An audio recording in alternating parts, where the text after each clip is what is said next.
I got a text message picture from a friend of my son. And she goes, look who I'm with. And I'm like, what?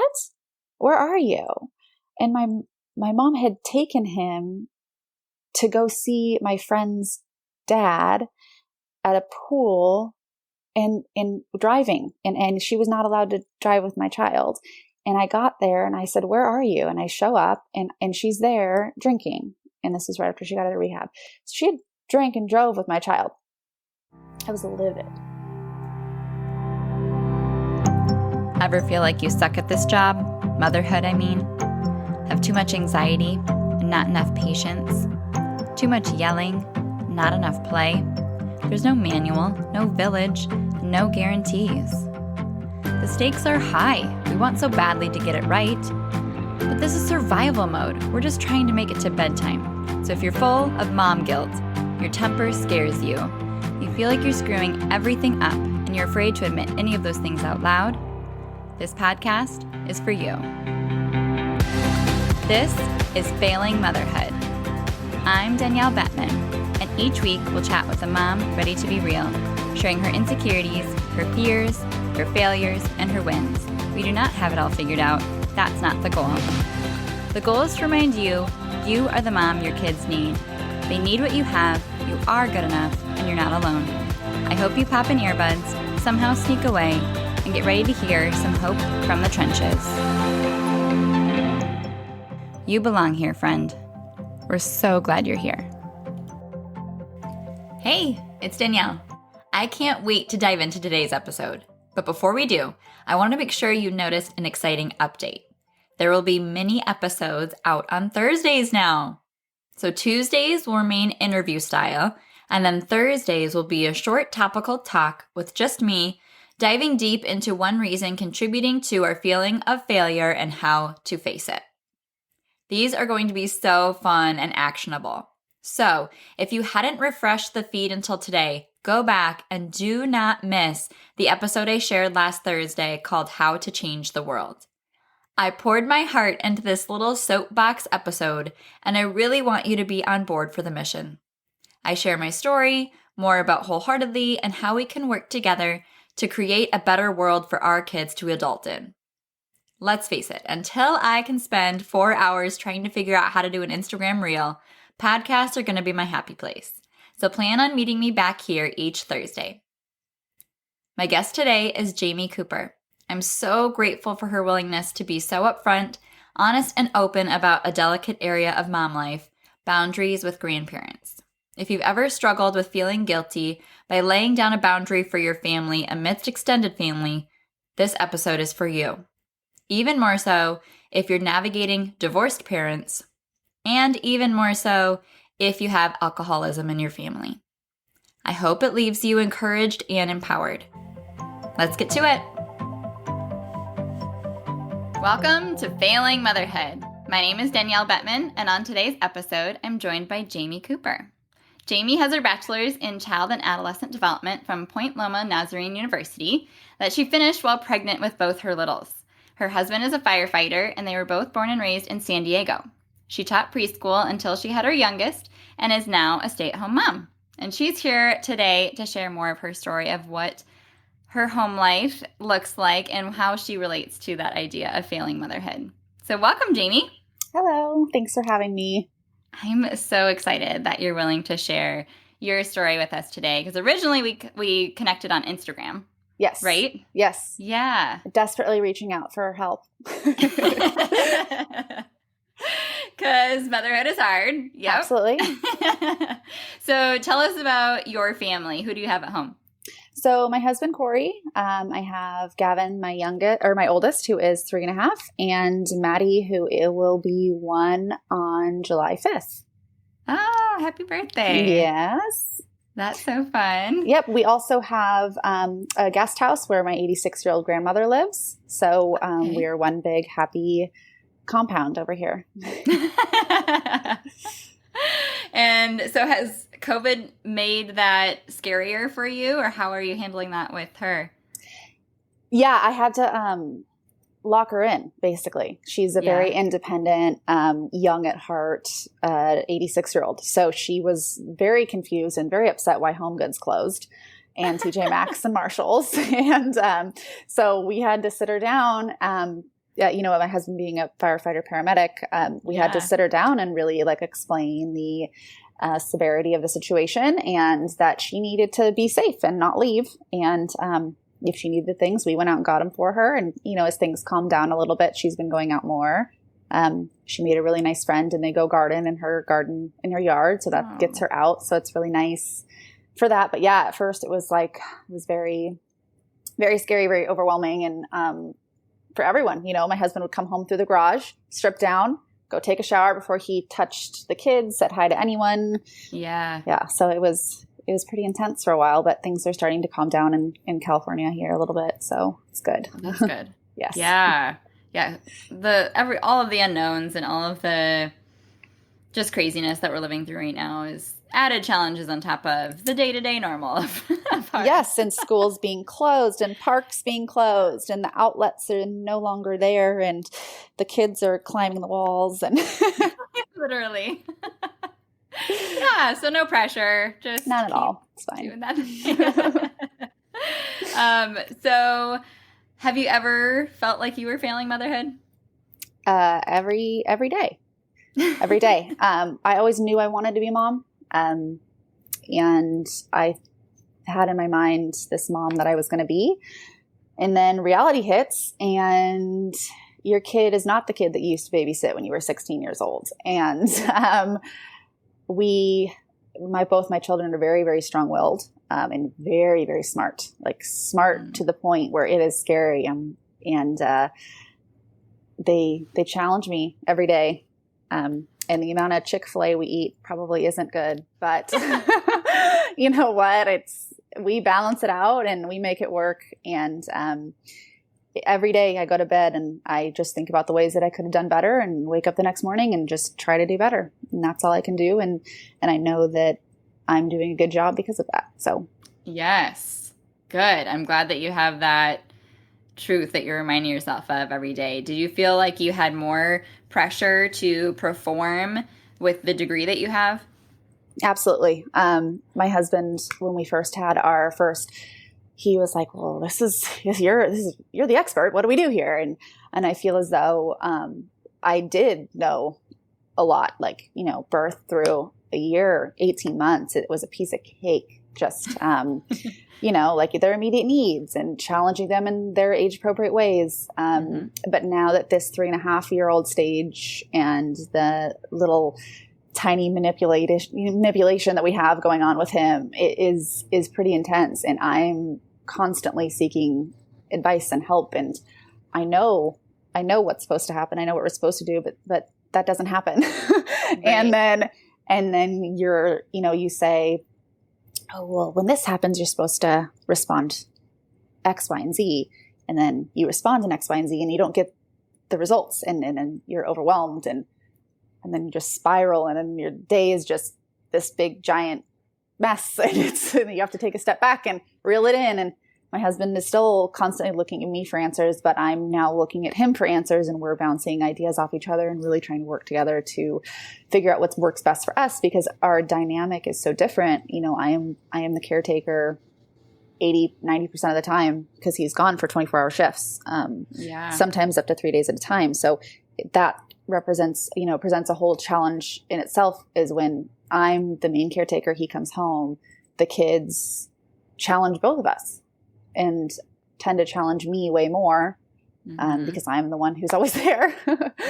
But so it's hard because, he comes home and, well, what are we, what's the program? What do we do? And it's changing. It's ever changing. So right. It's like one day something works, the next day, not so much. So yes, you're back to the drawing board. Yep, absolutely. But having the background, having the degree, it was so beneficial. I do want to do more with that eventually. So it was kind of like the baseline for my future career goals. But yeah, the pressure was there and, oh, you know what you're doing. You've got this. Well, sometimes. Right. Whatever the textbook said did not cover whatever my kid just did. So Absolutely. And I can't rush through it real quick. Let me pull up my essays and look through. Right. Yeah. And I feel like the kids in a classroom setting that aren't yours is a totally different dynamic in the relationship than it is when you're with your own kids 24/7.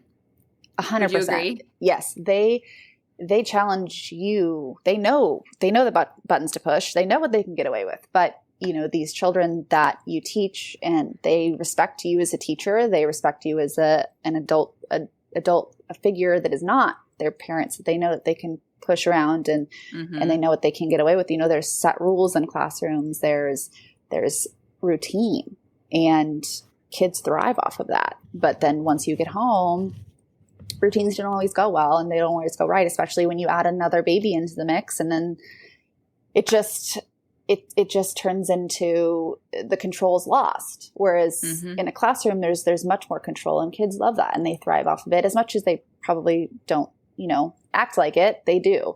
And it's good for them. They really, really thrive off of it. And so being a teacher is much easier than being a mom. Yes, which I feel like we need to normalize that idea, because not only do us teachers that become moms have complexes, but we also look to the teachers that are our kids' classrooms when they say, oh yeah, we never see that behavior, and they're just so wonderful, and with me, and us as parents go, I'm sorry, what? Because that's not what I'm seeing at home. And we're like, clearly the problem is me. And that's not always true. They're just a totally different person with us. Yeah. And then the frustration comes in, because you're like, well, why? Why with me? The person that loves you most in the whole world. Why? Why are you doing this to me? Seriously. Yeah. And we're supposed to take it as a compliment, because they're the most comfortable and safe with us. And because we have that secure attachment, it's a very good thing. But it really sucks. Totally. But I've always said, as being a teacher and being a mom, I would rather have my kid come home and challenge me all night, every day, until the end of time, and go to school and really be able to respect and do what's asked of him and be kind to the other kids, because I'm okay. I love him unconditionally, and I will always be there for him, and I will always be the one that can deal with the challenges. But that teacher, that's not their kid. That's not their flesh and blood. So please go there and give them an easy time. Yes. Save the hard time for me. Yes. That is a really good perspective to have, because we do really want them to thrive and succeed in those environments that are created for them, that we're paying people for.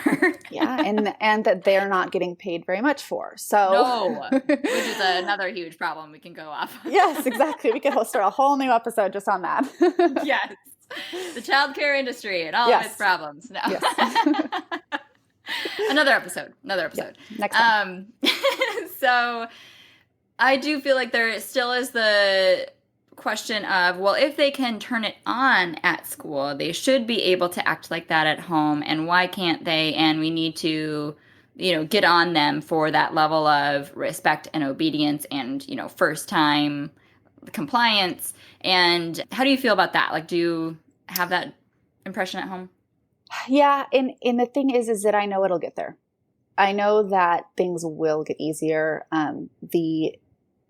Another set of challenges will get different and change and be harder, but the compliance will get there. And there's also such a fine line between wanting your child to be completely compliant and having them have a strong sense of self and independence, because you don't ever want to filter or smother that fire inside your child. And I think it's really hard to find that fine line of, no, you can't hit your sister in the head, but I understand that you are very passionate about what you were doing, and then you're upset that she knocked it over. Mm-hmm. So there's certain things that, yes, you cannot do that, but I understand why, and let's try to figure out how we can better express ourselves and better express our frustrations. And, kids, you don't want them to just become a rule follower. We want to raise this next generation of kids that are going to break through the mold and really challenge things and really challenge maybe old ways that are the way that things are done that shouldn't be done that way anymore. We really want to make them be the next generation of rule changers for the better good. And if we're raising children that are constantly doing what they're told all the time, they will become just a follower. And we don't want that. We want to raise leaders. And so if there's such a hard, where do you go? Where do you start? How do you do this correctly? There's no right answer. And that's the hardest part about parenting. There's no rule book. There's no right answer. And we just have to navigate it day by day, second by second. Yes. Because we make those jokes about like, well, they're either going to be the president of the United States or the president of the jail because, we'll see where this leadership bossiness takes them. But the more that we can trust our kids and see the good in their strengths and believe that they have so much potential to lead if we cultivate those strengths in a way that really, influences that for the good, then they're going to be great. They're going to be amazing citizens that are kind and, all the things we want them to be to their fellow brothers and sisters. But it all definitely starts young, and it is really hard to walk that line of, I can't let you do this, but how do I help you solve this problem together with me and find a better way, Yeah, absolutely. So that was a whole tangent. Yes. Good tangent, but tangent. Good tangent, yes.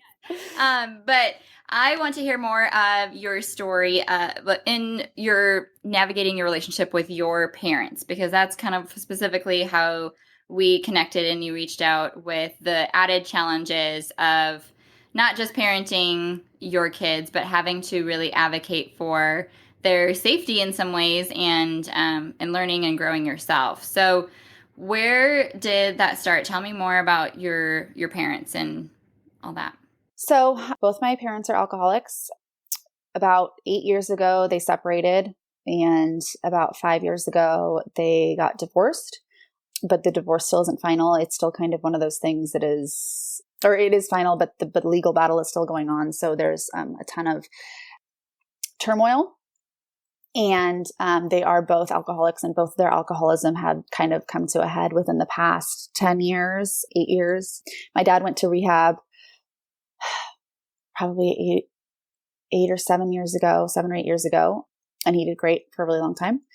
And then not so great. And the ebbs and flows of addiction are just very, very prevalent with both my parents, as they are with almost every addict. And so then my mom went to rehab about 2 years ago in September, and the alcoholism and the challenges that it's faced with me and my kids is just creating healthy boundaries between letting my kids be affected by this and where to go. Like where do we go? What boundaries do I set?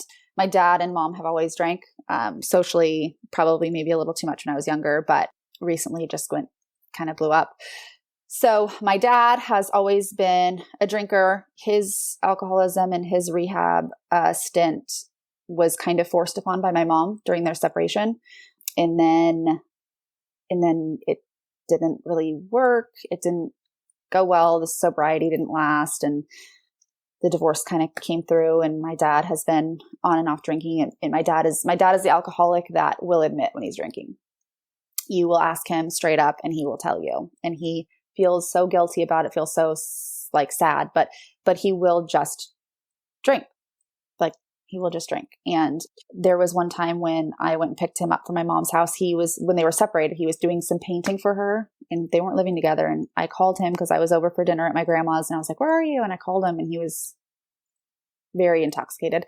So I had to drive and go pick him up at my mom's house, who wasn't home.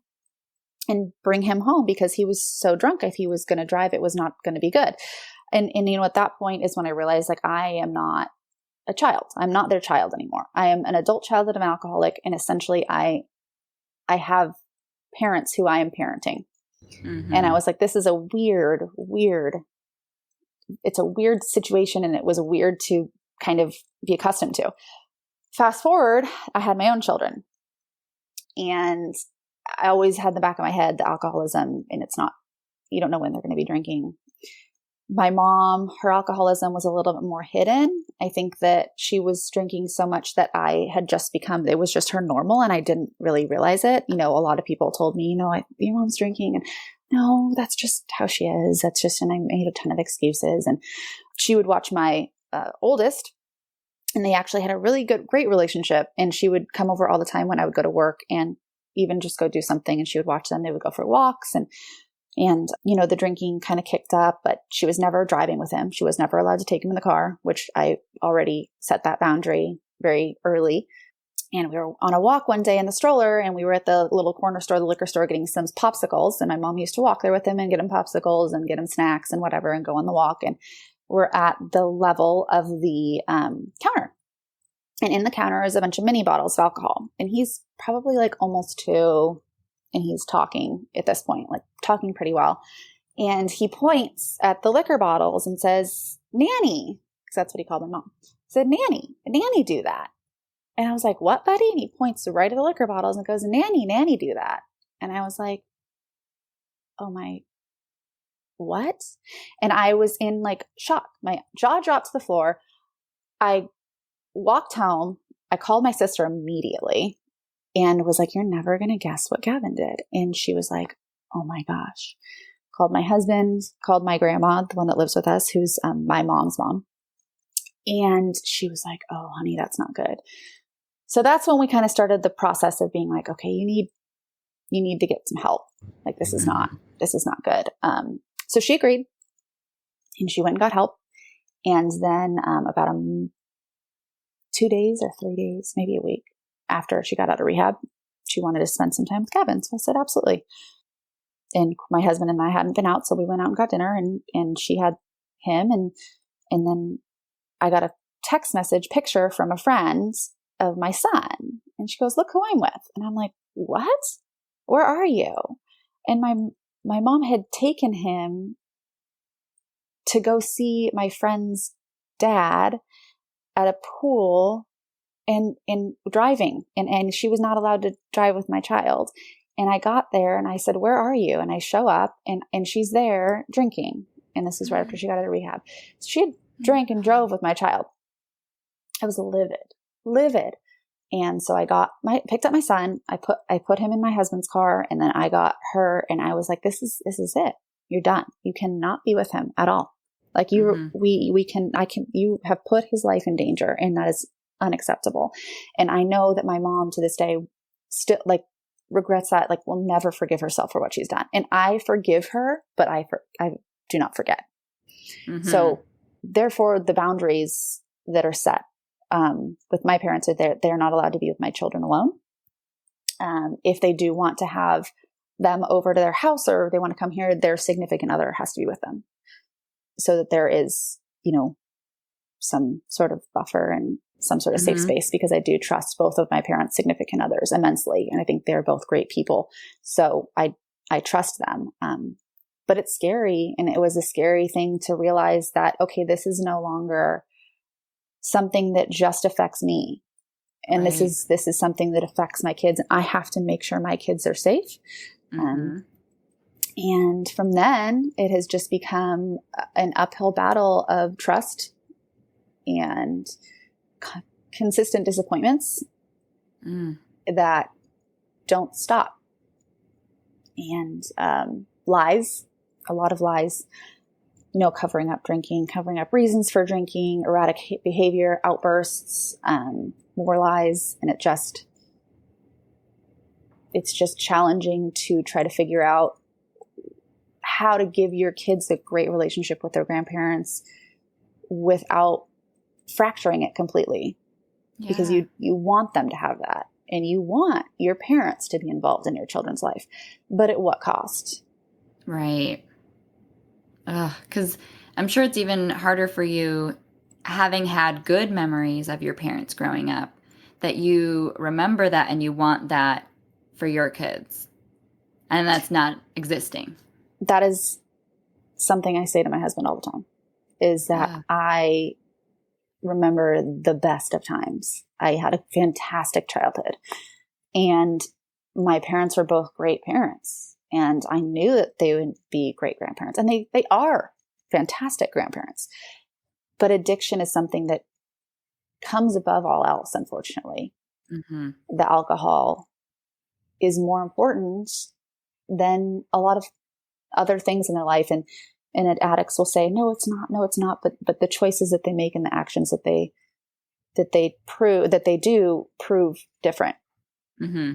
And, I'm, as an adult child, like, I'm no longer obligated to follow their instructions and tolerate their, like, unacceptable behavior. And it's hard. Like, how do you keep your boundaries without standing up to your parents and feeling like a complete jerk, or not feeling guilty? Because, like, I do feel guilty. Like, I want more than anything for my parents to have fantastic, trustworthy, healthy, loving, beautiful relationships with my children. But unfortunately, at this time in their addiction and their hatred and angst towards each other through this divorce and this this legal process that's still going on, that's not possible. Mm-hmm. It's just a constant battle.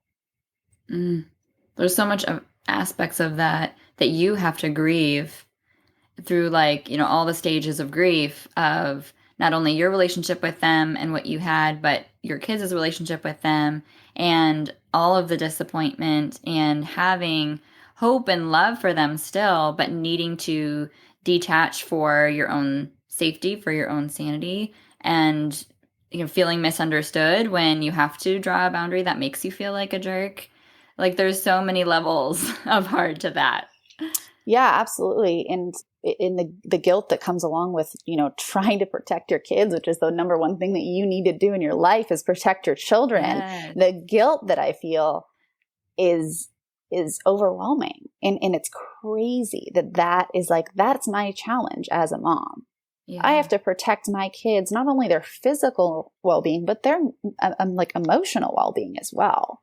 Mm-hmm. And, being a codependent, trying to not be a codependent and not make excuses for them, and have these strict and healthy boundaries, and put my feelings first and my family first, and not taking responsibility for all their actions, is challenging.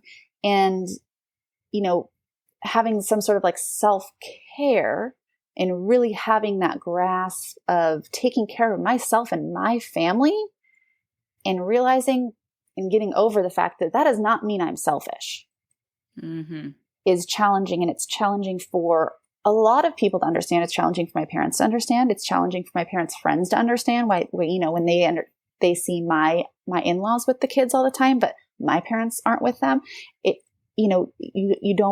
You only see what's on the surface. Right. So it's hard. But it's become a really, really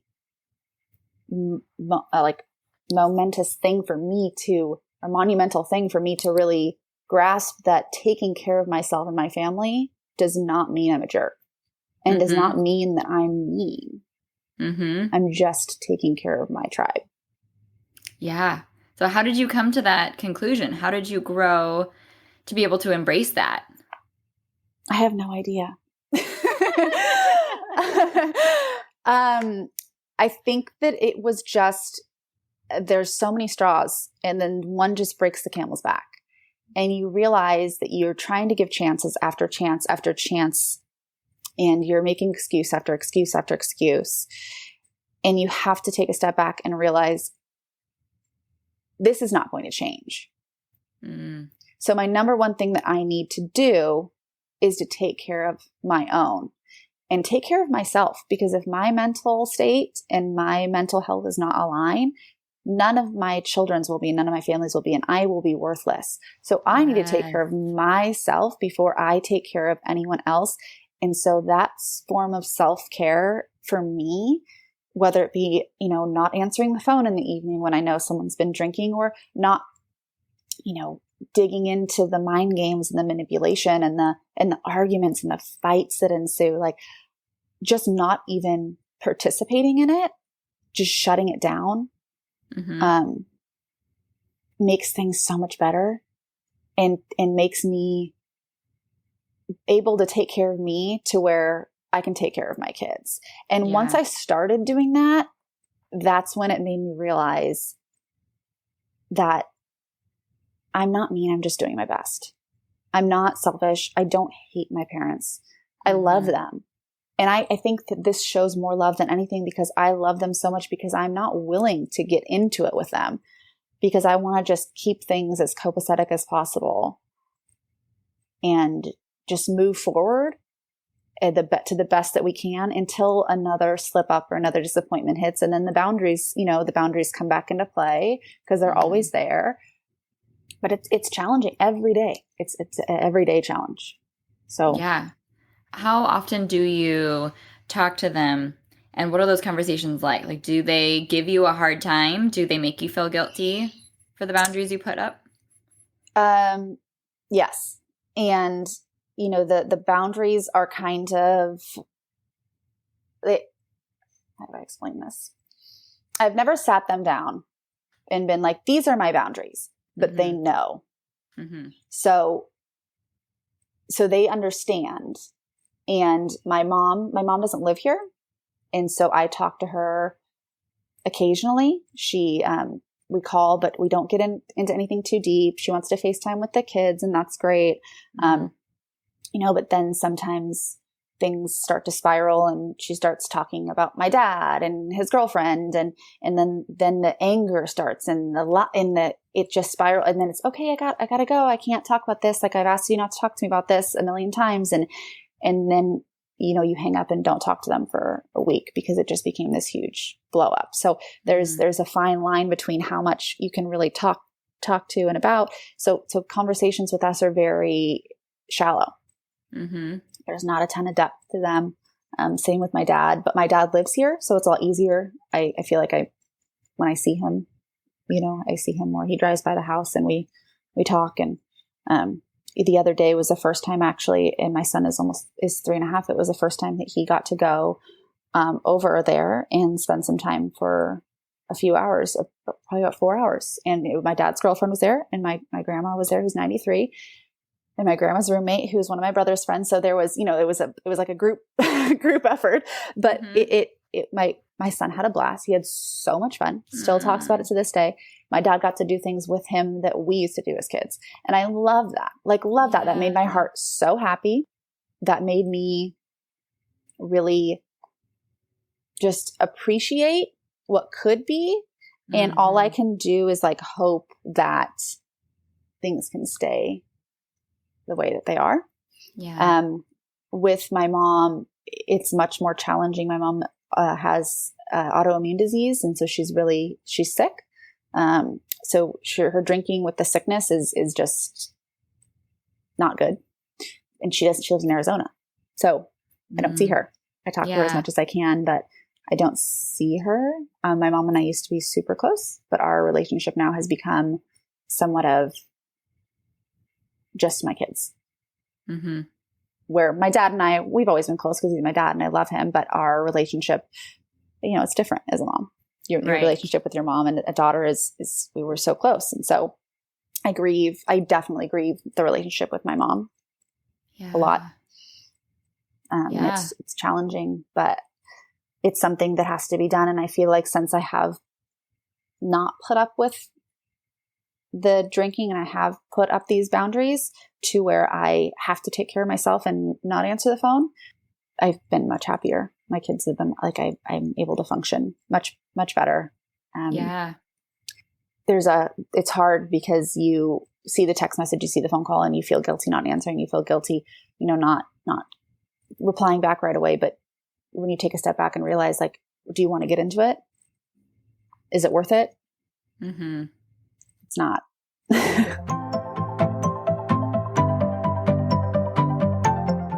Hey friends, just checking in.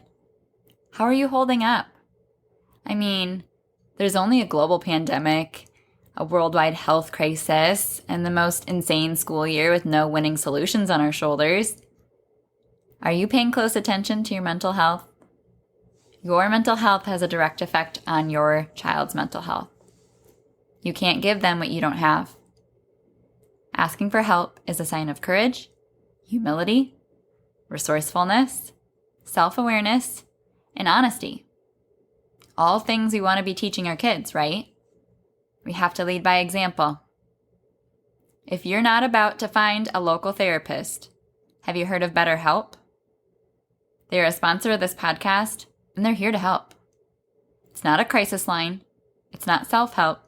It's professional counseling done securely online. BetterHelp will assess your needs through a questionnaire and match you with your own licensed professional therapist. Their counselors are legit. Licensed, trained, experienced, accredited psychologists, marriage and family therapists, clinical social workers, or licensed professional counselors. And BetterHelp is committed to helping you find a good match, so they make it easy and free to change counselors if needed. You can log into your account anytime and send a message to your counselor. You'll get timely and thoughtful responses, plus you can schedule weekly video or phone sessions. It's accessible for clients worldwide, and financial aid is available. As a special offer for Failing Motherhood listeners, you get 10% off your first month at betterhelp.com/wholeheartedly. Visit betterhelp.com/wholeheartedly to get the help you need today. Your kids need you whole. Okay, back to the show. Yeah, I know one of the things that's easy to struggle with as a codependent is what is loving, because you still see the person that they were and can be and are under the alcoholism, and you have so much hope for that person and love for that person that the way that you want to treat them, it wants to be respectful to who that person really is. And yes. So I know that for me, what I struggled with is, how do I show this person I still love them while also looking out for my sanity and my safety in a way that needs to be a priority? And it's very hard to kind of navigate that line, because it's different for probably every situation and relationship of like, what do the boundaries need to be? What do the conversations need to look like? How blatant, how often, like there's no exact rubric or formula for that. And so because it's so ambiguous, it can be a very deep hole to sink into of, just being overcome with that overwhelm or that guilt. And what I learned by someone else pouring into me some insight was that the most loving thing I could do is to let them experience the consequences of, living life on life's terms and not getting in the way, good or bad, like enabling or excusing or, causing more harm, but just like being as hands-off as possible is the most loving thing I could do. And that was hard to embrace. Yeah. But have you seen the good from that play out? Yeah, I think that in a lot of cases, when there is a relapse or an outburst or an argument or a blow up of any kind, I have been able to be much better about ending it, not talking, and then, a week to whatever comes around and things are calm. You have a clear head. They have a clear head, hopefully. And, one thing that I have really tried to embrace is not rehashing stuff. Because sometimes when it comes to the alcoholism and the anger and the manipulation and the outbursts is they don't remember it. They don't remember what they said. They don't remember what they did. And so rehashing it is just like reliving it. It's going to bring up some traumas and it doesn't make any sense. So the only thing I can do is remember my boundaries, keep them in place, and try my best to just love them and just have some grace, try to have as much grace as possible with them, because I don't have that problem. I don't have that addiction. So I don't know what they're going through. I have no idea. But just to love them and to really try to stop and end it and come back to it in a few weeks or a couple days or whatever. Don't continue the texting wars, the guilt trips, the everything, because it's just a mind game, and it can really throw you off for the rest of the day, the rest of the week. So I've really tried to just, when things happen and relapses happen, and you just end it. Just don't talk about it. Yeah. Yeah. Like the other day I came home I was working in my mother-in-law's store, and my mother-in-law had my kids, and my dad's car was here. And I was like, what is he doing here? And I guess he had gone in back to talk to my grandma or something. And I came out, and he was hammered, drunk, and was really pissed off because my mother-in-law was with the kids and he doesn't get to have the kids, but then he's drunk. So I'm like, well, here you go. And I called my sister, and I just told her what happened. And I was so upset about it, because it was embarrassing, and it was disappointing, because, my dad had been doing so great. So he left. I called his girlfriend immediately. I told her what happened, because his girlfriend has been sober for like 3 years, and she's great. So I called her and told her what happened. And she just, Jamie, this isn't who he is. I'm like, I know that he's my dad. I've known him my whole life. I know that that's not who he is, but the things that he does that he just did was unacceptable. And I just want to let you know, because I want to make sure that he's getting home safe. Yeah. And that was it. And that's it. And I didn't talk to him for a few days. He called me or texted me or something like 5 days later, and was like apologizing profusely, so sorry, so ashamed of himself. And, at that point, then that's when you start to feel guilty, because they feel so bad. They feel so guilty, but you just have to be as understanding and as graceful as possible. Let them know that you still love them. You always love them, but it's so disappointing. Yeah. And to be an adult child of an alcoholic sometimes feels like, I said previously, that you're the parent and you're just like disappointed in your kid. Yeah. Who can't get out of their own way. Yeah. So. Oh, and you can feel their pain. Absolutely. And I can feel their pain. Yeah, I can feel their pain in so many ways. I can feel their pain that they don't have a great relationship with their grandkids, that our relationships are broken with their own kids, all of us. It's it's not the same. It hasn't been the same for a long time. And, thank God I have my brother and sister who have been such like the best support system. We really are able to talk these things out and kind of, anytime an incident happens, we keep each other in the loop, because, what happens normally is one parent will go to the next kid and the next kid and the next kid. And it's just almost like a game, like a manipulation game. Yeah.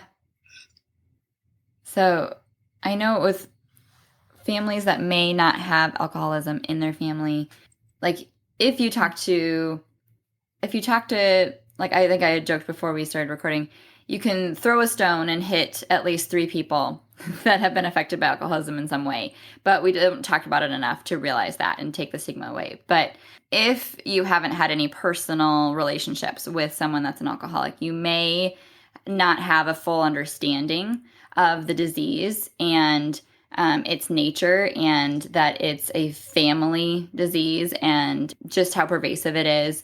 So what would you want people to understand about how you view what's going on with your parents? I think that addiction as a whole, as you touched on, is the stigma is so strong, and it needs to be almost normalized, and the fact that it needs to be talked about. And people need to realize that it affects so many people than we know. And with my parents, the challenges that I face, you know, I just have to learn to deal with loving them and really just understanding that sometimes it's a choice, but the choice to go overboard isn't there. So the choice to take that first drink is there, but the choice to keep drinking isn't there. And so many things come up with why addicts are addicts. There's underlying depressions and PTSDs and childhood trauma. So we don't know what people are dealing with on the inside. We don't know what people have, what they're trying to self-medicate. But addiction is hard in so many ways. There's no rhyme or reason why it happens to one person and it doesn't happen to the next. And so for someone that isn't an addict, it is so hard to understand an addict. So hard. And unless you have gone to the rehab therapies, gone to the lessons that teach you about why it is, like what goes on chemically in the brain of an addict, like how addiction and how alcoholism changes the chemical makeup of the brain, and drugs as well. You don't get it. You just, why are they doing that? Why can't they just stop? Right. Yeah. And I feel like we do need better education on understanding that as a whole of our society, because then we're able to actually empathize and find true solutions and fund solutions and, you know, just have a way better understanding of taking away that stigma, because it isn't just a person choosing to live a very destructive life because of the kicks and giggles of it. Yeah, absolutely. And I think that, like you said, empathy is a huge thing. Coping is a huge thing. Yeah. Having the tools to be able to set the boundaries. You know, a lot of times children of alcoholics like grow up and they do not have any healthy boundaries, and they are severe codependents, and they are constantly seeking validation and attention from other people. And then they end up getting into unhealthy relationships themselves. And so to have these coping mechanisms in place and education of, like, you know, how to have a relationship with someone who's an addict, I think that things would change so much, you know, because they're everywhere. They're everywhere. People are addicted to everything: alcohol, drugs, food. You know, there's so many different forms of addiction. Right. Yeah. And knowing that there's underlying reasons, usually, you know, PTSD, like you said, trauma, mental illness, all of those things underneath the surface that are also interacting with the chemical imbalance of that person's likelihood to take on an addictive behavior, create like a bad cocktail of circumstances that it's very hard for them to pull themselves out of by conscious choice. Yeah. And they need help because they are sick, but it's very hard for them to see that as well, because they seem to still have like that conscious side of it still there, saying, I have choice, I can do this, I still know what to do, but they can't seem to be able to do it. And that, you know, it deteriorates their own self-image and self-esteem as well. So they're still not going to even believe that maybe even help is out there or if it's going to work. So it's very complicated and layered to be that person, but to also love someone that is struggling in that way, to be able to relate and empathize and share the love that they need while wanting them to get help and not always working or being the time that it's going to stick. Absolutely. And, you know, with addiction comes lying, and with addiction comes manipulation. Yep. And so it's not just addiction. It's not just the substance. It's everything else that comes with it. Yeah. And I think that, like I've said before, you know, we just need to have as much empathy and grace as possible in dealing with someone and loving someone as an addict is loving them for who they are, despite that addiction. And like you had said and mentioned, like loving my parents and remembering my parents for who they were before this happened and before the addiction grasped them and took them away, because they are not who they were when I grew up. I want nothing more for them to become that person. But at a certain time, you have to let go of that past and realize that that's not happening. It probably will never happen. So what I can do is love them, remember and love and cherish those amazing memories. Never forget to tell my kids about them. Never stop talking about them, and move forward to the best of my ability, keeping my family and me safe. Mm-hmm. Do you feel like they still love you? Absolutely. Yeah. I know they do. Being a mom, they continually disappoint you. Yeah. Being a mom, I know that love will never go away. Mm-hmm. And the disappointment is part of the addiction, the alcohol. Right. Yeah. So they don't want to. They don't want to disappoint me. But yeah. They do. The lying and the manipulation can look like intentional harm, but usually it's a coping mechanism on top of a coping mechanism, because they care so much and that love is still there, that they hate to hurt the people that they know are being hurt by their actions. And so they're trying to problem solve around it, and like create this like whirlwind around them of trying to make it not hurt the people, but it inevitably does, and makes it worse. Yeah. But it really is, it's never out of like vicious intent to harm. It's usually that they are so hurt inside and know that they're hurting and feel so much guilt for how they're affecting the people around them that they love, that they just feel so over their head. Absolutely. It's like that expression, just like keep digging a hole. They just keep digging, and it digs and digs and digs and digs. Sometimes they can get out a little bit, but then they just keep digging. And so you just have to remember that. And they don't want to hurt us. They love us, our kids, their grandkids. They love their grandkids more than anything. And that's the hardest part about addiction, is it affects so many families. But it hurts. Addiction hurts. Mm-hmm. So what resources did you find? Did you go to any support groups, read any books, talk to anybody? So I read The Codependent No More. I read that when my dad first went to rehab years ago. My sister and my brother, obviously, they've been my biggest support system. And my husband, thank God for him every day. He has been just a godsend, and he really keeps my head level and really tries to keep me kind through this situation. Mm-hmm. My father-in-law has always been the same way. Just, they love you. You love them. Just be kind. That's your number one thing you can do. Like, those are your parents. And I'm like, I know, but you don't understand. But people around you that are constantly reminding you and instilling in you to have that grace, keep that love. Al-Anon. I've been to a couple Al-Anon meetings.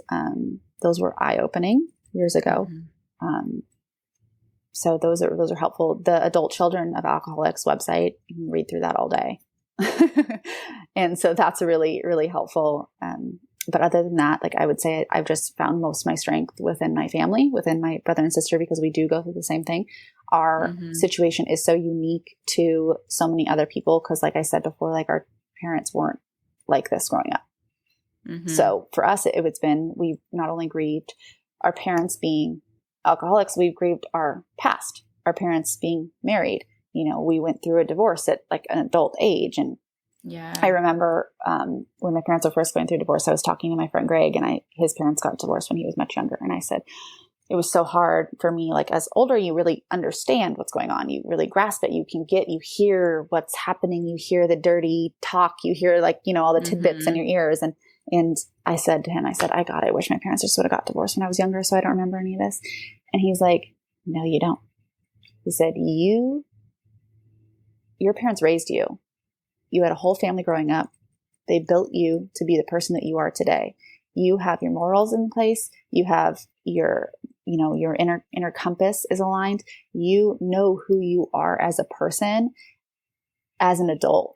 and you are better equipped to handle this as an adult than you would be as a child, to where you are so lost and you don't understand. So he's like, no, you don't wish that. He's like, you are good and you are going to be great. And I remember that conversation. I'll never forget that conversation. That was like 9 years ago. Wow. That is perspective. Yeah. Yeah. Well, any other advice that you have that you feel like you've learned that you can share to maybe a mom that can relate to a strenuous relationship, or just regular overwhelm with 2 toddlers? Yeah. I think that, with it just being Father's Day and just being Mother's Day, and you see like all the Hallmark commercials of like the moms, and everyone has like these great fancy relationships and they're so beautiful. Like that is so beautiful for them, but not everybody has that. And it's okay to feel sad. It's okay to feel sad that you don't have the relationship that you want and that other people have with their parents. It's okay. Talk to people, reach out to people around you, just talk. Because you'll realize and understand that this affects way more people than you think it does. There's probably a lot of your friends out there that are affected by alcoholism one way or another, aunt, uncle, grandparent, mom, dad, husband, sister, there, it's all there. And addiction is out there and it's real, and people need support to be able to cope with it. Even if you just, hey, can I just talk to you about something? Like my best friend, Sarah's the best. She just listens. She'll just listen. And that's sometimes what you need. You just need someone to listen. And just know that, you're not alone in addiction. Being a victim of addiction and someone that is an addict can be really lonely. And it can make you feel really hurt. And just know that the best thing that you can do is just try to be kind and love them. And just set your boundaries, make sure you're safe, make sure your kids are safe, make sure your family's safe, but try not to give up on them. I think that's very important as well. Really wise advice. Really wise. I still don't have it all figured out yet. It's an everyday, it's an everyday thing. It's an everyday battle. Every day is different. 1 week's great. The next week isn't. 1 month's great. The next month isn't. And so it is ever evolving, ever changing. And so are my feelings on it, to be honest. Yeah. Yeah. Because it's okay to have righteous anger, or be grieving, or be in denial, or like be bouncing around those 7 stages of grief at any point. Absolutely. And that's normal. That's expected.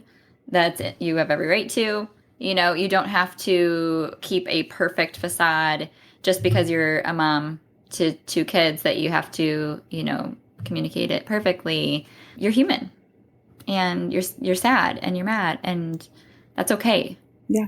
And I think having the kids, the most important thing that I can do is encourage their relationship with them. Don't talk bad about them. Well, in front of them, at least. Yeah. If you have to, use code names, if you're having a conversation and a kid is within earshot. Yeah. But I think that the number one thing is to just stay positive with your children. Make sure that they know that their grandparents are loved, and that, you love their relationship with them. Talk about them. Talk about the good times. I tell my son a story every night before we go to bed. And one of them is always usually when I was a child, when I was a little girl, and they're real stories and he loves them.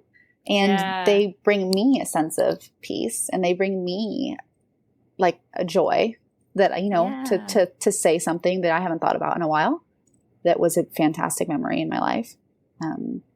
So I think no matter what, just keeping those memories and keeping those good feelings alive, and making sure that your kids know that their grandparents are loved.